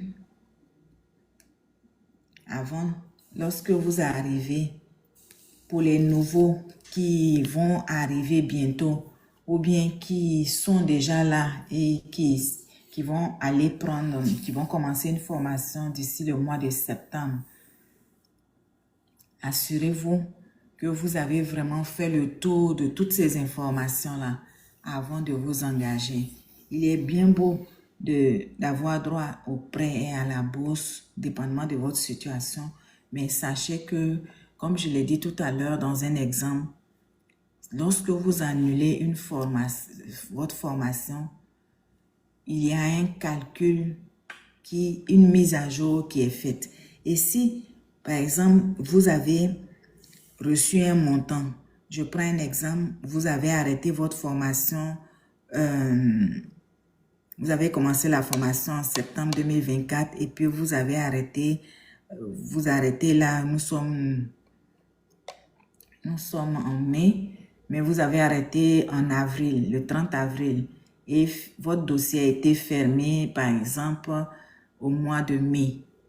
Ça veut dire que vous avez déjà reçu le mois de mai avant que votre dossier ne soit fermé.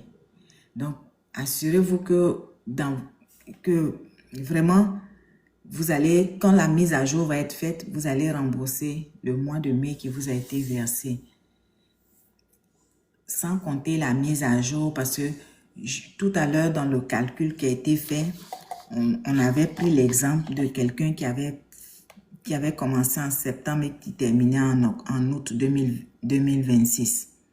Donc, septembre 2025, il termine en août 2026. Donc, le calcul est fait sur 12 mois. Si vous arrêtez en cours de période, en cours d'année, au lieu de 12 mois, le calcul va être fait sur le nombre de mois où vous avez été aux études. Et si vous avez eu une bourse versée en trop, vous allez devoir la rembourser. Donc, c'est vraiment ces petits détails-là que vous devez vraiment essayer de comprendre lorsque vous vous embarquez dans l'aide financière aux études. Arrêtez d'abandonner en cours de chemin. Si vous avez pris une formation, allez-y juste au bout. Bon. Donc, c'est un peu ça le tour. Je pense que j'ai fait le tour de toutes les questions. Bonjour à tous ceux que j'ai pas pu, à tous ceux à qui j'ai pas pu dire bonjour parce que j'étais en train de parler. J'arrête pas de parler, mais j'ai pas le choix. C'est comme ça. Quand j'ai des informations, je m'arrête pas de donner des informations. Donc, c'est un peu ça. Il nous reste 12 minutes pour terminer notre direct d'aujourd'hui. Je remercie tous ceux et celles qui sont restés jusqu'à maintenant. Je pense que je vais chercher une dernière information. Je vois, il y a quelqu'un qui dit, je veux Jonathan qui veut poser une question. Jonathan, c'est quoi la question que vous voulez poser?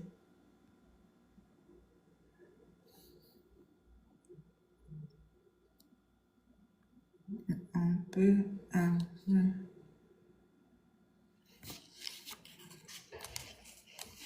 Bon. Quelqu'un qui dit, on peut avoir un prêt et bourse pour 36 mois. Ce que vous devez comprendre, c'est que je ne sais pas pourquoi vous voulez avoir un prêt bourse pour 36 mois. Si vous êtes à la formation professionnelle, je vous ai dit le nombre maximum de mois pour être admissible. Les mois d'admissibilité, c'est 35 mois. Donc, le 36 mois là, je ne sais pas dans quel ordre d'enseignement vous êtes. c'est au collégial, c'est à l'université. Moi, je vous invite à aller regarder la présentation qui est sur ma chaîne YouTube. Vous allez voir le nombre de mois, dépendamment de votre ordre d'enseignement. Vous allez voir, c'est quoi? Parce que 36 mois, je ne sais plus. Je ne sais pas dans quel ordre d'enseignement vous êtes, mais ce qui est sûr, c'est que... Donc, en résumé, vous faites votre demande, le ministère reçoit la demande, délai de traitement 40 jours ouvrables. Si votre demande est acceptée, on vous donne un relevé de calcul et puis votre bureau d'aide financière aux études a la charge de pouvoir confirmer vos renseignements scolaires qui sont retransmis au ministère. Par la suite, le ministère émet un certificat de garantie. Le certificat de garantie, c'est comme un chèque en blanc, moi je dirais. Moi j'appelle ça comme un chèque en blanc. Parce que si vous avez droit à une aide, une aide à, comment on appelle ça, une aide de 20 000 $, c'est 20 000 $, c'est le certificat de garantie. C'est-à-dire, il représente... C'est comme un chèque en blanc, on demande à la banque, cet étudiant, voilà son relevé de calcul, chaque mois, voilà ce que tu vas lui donner. Donc, la banque, elle vous donne chaque fin de mois le montant qui est sur votre relevé de calcul. Mais par la suite, parce que la banque, ce n'est pas gratuit. Dès que la banque commence à vous payer les intérêts à chaque fin de mois, les intérêts sont à la charge du ministère. Lorsque vous terminez vos études, les intérêts sont à votre charge. Mais le taux d'intérêt, c'est le plus bas du marché. Vraiment, c'est l'avantage de prendre les prêts et bourses parce que le taux d'intérêt de l'aide financière aux études qu'on lui accorde pour pouvoir aider les étudiants, c'est le taux le plus bas sur le marché. Donc, vous déposez votre certificat de garantie, vous le trouvez dans la section avis de votre compte en ligne. Un détail particulier. Pour ceux et celles qui font la demande avec le formulaire 1001, pour l'année 2024-2025, vous avez fait la demande avec le formulaire 1001. Mais si votre formation va au-delà du mois d'octobre, vous devez faire une nouvelle demande. Mais vous devez la faire maintenant en ligne. Donc, la première demande, vous l'avez fait avec un formulaire. La deuxième demande, vous avez maintenant votre code permanent complet. Vous créez un compte en ligne et vous allez remplir votre demande 2025-2026. C'est important que vous fassiez attention à l'année d'attribution. Lorsque vous allez dans votre compte en ligne, vous cliquez sur le formulaire temps plein, assurez-vous de sélectionner la bonne année d'attribution. Lorsque vous allez être dans votre dossier, étant donné que les informations de l'année précédente sont déjà là, vous n'avez qu'à confirmer si les informations sont toujours d'actualité. S'il y a des changements, vous faites les changements et puis vous soumettez la demande 2025-2026 tout en changeant le montant du revenu. Le revenu que vous devez déclarer, c'est le revenu estimé de 2025. Donc, lorsque vous déposez votre certificat de garantie à la banque, à la fin de vos études, vous avez une période de 6 mois avant de commencer à rembourser votre dette d'études. Et puis, je pense que c'est pas mal tout ce qu'il y avait à dire. Je fais le tour comme il fallait. Je vous encourage vivement à regarder les capsules sur YouTube à cet effet. Si vous voulez, vous pouvez aller sur le site du ministère pour voir. Je vais vous montrer ici. Vous pouvez taper aide financière Aide financière aux études. Donc, là, si vous êtes dans le site du ministère, moi, je vous conseille d'aller dans la section formulaire. Vous avez ici les programmes reconnus à la formation professionnelle, les établissements et programmes reconnus pour les études collégiales, les établissements et programmes reconnus pour les études universitaires. Et puis, vous avez les formulaires. Les formulaires, si vous faites la demande avec le formulaire 1001, dépendamment du début de votre formation, vous devez savoir quel formulaire il faut choisir. Donc, les formulaires 2024, ils sont tous listés ici. Les formulaires 2025-2026, ils sont aussi listés ici. Vous voyez tous les formulaires, le 1001, l'annexe A si vous avez des enfants à charge, la déclaration de changement si vous ne voulez pas la faire en ligne, le certificat médical pour ceux et celles qui ont une déficience fonctionnelle, attestation et transport. Donc les formulaires les couramment utilisés, le 1026, le 1028, attestation de grossesse, 1040, déclaration de statut familial, frais liés à l'achat de orthèse visuelle si vous voulez vous faire rembourser le montant que vous avez pris pour payer des lunettes, déclaration statut familial, demande de révision, le 1095, vous pouvez le trouver ici. Le 1015, ici vous avez la déclaration de la personne conjointe, déclaration du parent. En fait, vous avez tous les formulaires ici, ici, ici, ici. Donc, c'est vraiment à vous d'aller télécharger les formulaires qui sont adaptés à votre situation. Et puis, vous pourrez les téléverser dans votre dossier en ligne. Sur ce, je vous dis merci.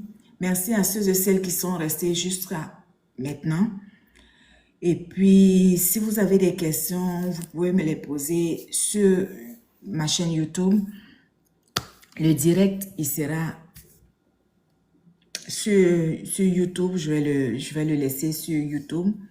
Et puis, vous pourrez voir si quelque chose vous intéresse dans tout ce que j'ai dit comme balbutiement. Si cela vous a intéressé, merci beaucoup de m'avoir écouté. Et puis au plaisir de vous retrouver dans un autre direct. Merci à vous. Bonne journée et puis bon congé. Je pense qu'aujourd'hui c'est la fête de la reine. C'est un congé aujourd'hui, un congé férié. Donc bon, on en profite. Je ne sais pas trop. La fête de la reine, je ne sais pas. Mais bon, c'est congé. L'essentiel c'est que ce soit un congé payé. Sur ce, merci beaucoup et puis au plaisir de se revoir dans un autre direct. À bientôt.